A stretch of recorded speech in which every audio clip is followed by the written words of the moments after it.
Hi hello friends, welcome to our YouTube channel. ಇದು Wednesday vlog. ಎಲ್ಲರೂ ಹೇಗಿದ್ದೀರಾ? ನಾನು ಚೆನ್ನಾಗಿದ್ದೀನಿ, ನೀವು ಚೆನ್ನಾಗಿದ್ದೀರಾ ಅಂತ ಅಂದ್ಕೊಂಡಿದ್ದೀನಿ. ಇವತ್ತು ನಾನು ಮಟನ್ ಸಾರು ಮಾಡೋಣ ಅಂತ ಅಂದ್ಬಿಟ್ಟು ರೆಡಿ ಮಾಡಿಕೊಂಡು ಮಟನ್ ಸಾರನ್ನ ರೆಡಿ ಮಾಡ್ಕೊತಾ ಇದ್ದೀನಿ. ಒಂದು ಕುಕ್ಕರಿಗೆ ಒಂದು 3 ಟೇಬಲ್ ಸ್ಪೂನ್ ಆಯಿಲ್ ಹಾಕ್ಕೊಂಡು ಅದಕ್ಕೆ ಒಂದು ಈರುಳ್ಳಿ ಕಟ್ ಮಾಡಿಕೊಂಡು ಹಾಕ್ಕೊಂಡಿದ್ದೀನಿ.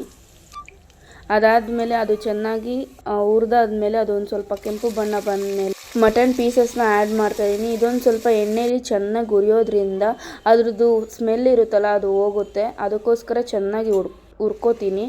ಅದಾದಮೇಲೆ ಒಂದು ಸ್ವಲ್ಪ ಉಪ್ಪನ್ನು ಹಾಕ್ಕೊತೀನಿ. ಅದಾದಮೇಲೆ 1 ಟೇಬಲ್ ಸ್ಪೂನ್ ಅರಿಶಿನ ಪುಡಿ ಹಾಕ್ಕೊತಾ ಇದ್ದೀನಿ. ಇದನ್ನು ಹಾಕಿ ಚೆನ್ನಾಗಿ ಬಾಡಿಸ್ಕೊತೀನಿ, ಸ್ವಲ್ಪ ಬೇಯಕ್ಕೆ ಬಿಡ್ತೀನಿ. ಉಪ್ಪು ಮತ್ತು ಇದು ಅರಿಶಿನ ಪುಡಿ ಚೆನ್ನಾಗಿ ಮಿಕ್ಸ್ ಆಗಬೇಕು ಪೀಸಸ್ಗೆ, ಹಂಗಾಗಿ ಸ್ವಲ್ಪ ಬಾಡಿಸ್ಕೊತೀನಿ.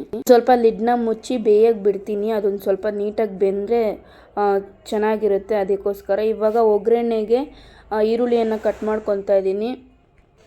ನಿಮ್ಮೆಲ್ಲರಿಗೂ ಒಂದು ವಿಷಯ ಹೇಳೋಕ್ಕೆ ಇಷ್ಟಪಡ್ತೀನಿ. ಏನು ಅಂದರೆ ನನಗೆ ವ್ಯೂಸ್ ಮತ್ತು ಸಬ್ಸ್ಕ್ರೈಬರ್ಸ್ ಏನೂ ಆಗ್ತಾಯಿಲ್ಲ. ಯಾಕೆ ಅಂದರೆ ಪ್ರಯತ್ನ ಪಡಬೇಕು ಅನ್ನೋದು ನನಗೂ ಗೊತ್ತು. ಬಟ್ ಆದರೆ ವ್ಯೂಸು ಮತ್ತು ಸಬ್ಸ್ಕ್ರೈಬರ್ಸ್ ಯಾವುದೂ ಆಗ್ತಾಯಿಲ್ಲ. ನಂಗೆ ಬರೀ 80 ಇದೆ.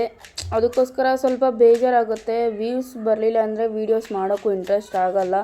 ಸೊ ನನಗೆ ಬೇರೆ ಹುಷಾರಿಲ್ಲ, ಅದಕ್ಕೋಸ್ಕರ ವೀಡಿಯೋಸ್ ಆಗ್ತಾಯಿಲ್ಲ. ಸಾರಿ, ಯಾರೂ ಕೂಡ ಬೇಜಾರು ಮಾಡ್ಕೋಬೇಡಿ ವೀಡಿಯೋಸ್ ಮಾಡ್ತಾಯಿಲ್ಲ ಅಂಥೇಳಿ.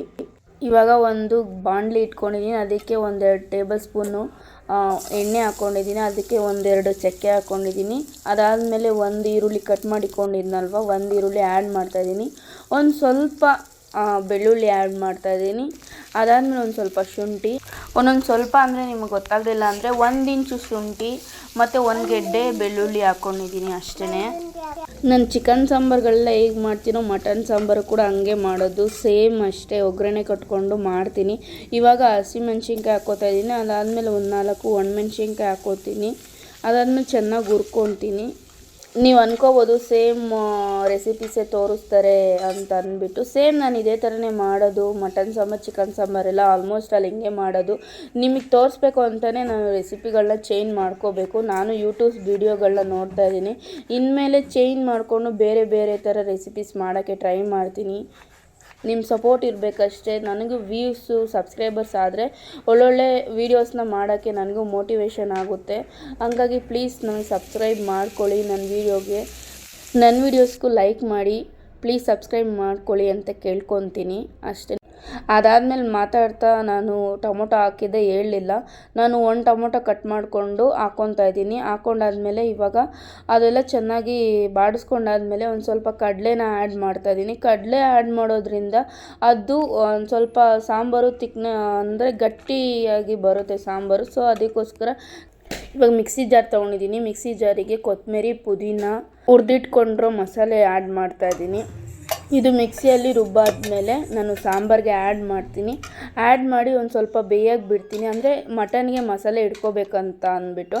ಅದಾದಮೇಲೆ ಒಂದು ಸ್ವಲ್ಪ ನೀರು ಹಾಕ್ತೀನಿ. ಅಂದರೆ ಎಷ್ಟು ಕ್ವಾಂಟಿಟಿ ನೀರು ಹಾಕಬೇಕೋ ಅಷ್ಟು ಕ್ವಾಂಟಿಟಿ ಅಷ್ಟೇ ನೀರು ಹಾಕೋದು. ನಾನು ಒಂದು ದೊಡ್ಡ ಲೋಟ ನೀರು ಹಾಕ್ತಾಯಿದ್ದೀನಿ.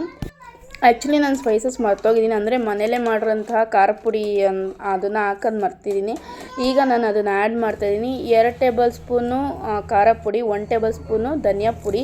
ಅದಾದಮೇಲೆ ನಿಮಗೆ ಸಾಲ್ಟ್ ಇದ್ದರೆ ಹಾಕೋಕ್ಕೆ ಹೋಗಬೇಡಿ. ಸಾಲ್ಟ್ ಇಲ್ಲ ಅಂದರೆ ಹಾಕಿ, ಇಲ್ಲಾಂದರೆ ಉಪ್ಪು ಆಗಿಬಿಡುತ್ತೆ, ತಿನ್ನೋಕ್ಕಾಗಲ್ಲ. ಇವಾಗ ನಾನೆಲ್ಲ ಸ್ಪೈಸಸ್ ಹಾಕಿ ಸ್ವಲ್ಪ ಬೆಂದನ್ನು ಕುಕ್ಕರ್ ಲಿಡ್ನ ಕ್ಲೋಸ್ ಮಾಡ್ತಾಯಿದ್ದೀನಿ. ಕೂಗೋಕ್ಕೆ ಬಿಟ್ಟಿದ್ದೀನಿ. ಇದನ್ನು ನಾನು 4 ವಿಸಿಲ್ ಕೂಗಿಸ್ಕೊತೀನಿ. ಅಂದರೆ ಮಟನು ಸ್ವಲ್ಪ ಬೆಂದ್ರೇ ನೀಟಾಗಿ ಆಗೋದು. ಸೊ ಅದಕ್ಕೋಸ್ಕರ ನೀಟಾಗಿ ಕೂಗಿಸ್ಕೋಬೇಕು. ಅದಕ್ಕೋಸ್ಕರ ಕೂಗಿಸ್ಕೊತೀನಿ. ಈ ವಿಡಿಯೋ ನಿಮ್ಗೆ ಇಷ್ಟ ಆಗಿದ್ರೆ ಪ್ಲೀಸ್ ಲೈಕ್ ಮಾಡಿ, ಶೇರ್ ಮಾಡಿ, ಸಬ್ಸ್ಕ್ರೈಬ್ ಮಾಡಿ, ಪ್ಲೀಸ್ ಸಪೋರ್ಟ್ ಮಾಡಿ. Thank you for watching.